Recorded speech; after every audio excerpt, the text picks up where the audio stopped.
திரு ராமதாஸ் அவர்களுடைய பிறந்தநாள்.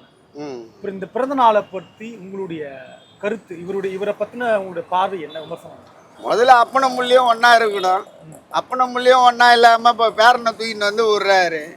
அவங்க ரெண்டு பேரும் ஒன்றா இருந்தால் அந்த கட்சி இது பண்ணாங்கன்னா கட்சி ஸ்ட்ராங்காக இருக்கும். இல்லைன்னா உருப்பிடாமல் தான் போவோம். அதுவும் இல்லாமல் அவர் கட்சிக்கு தாவின்னு தான் இருக்கிறாரு. குரங்கு தாவறா மாரி தாவறாரு. ஒரு அண்ணா திமுகவில் இருக்கிறாரு, அப்புறம் திமுகவில் இருக்கிறாரு, பிஜேபியில் இருக்கிறாரு.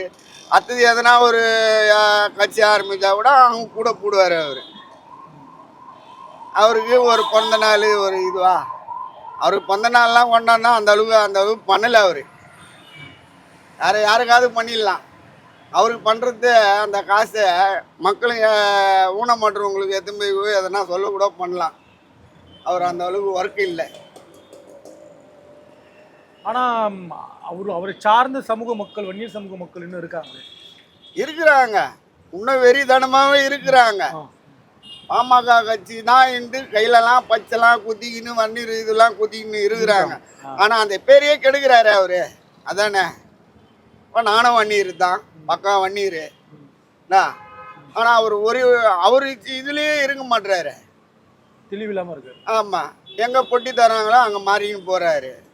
அறுவை சிகிச்சையில் கத்தி என்பது வரலாறு, ரோபோட்டிக் சர்ஜரி என்பது இன்றைய கூறு. தங்கம் புற்றுநோய் சிகிச்சை மையம், நாமக்கல் மற்றும் கான்பூர்.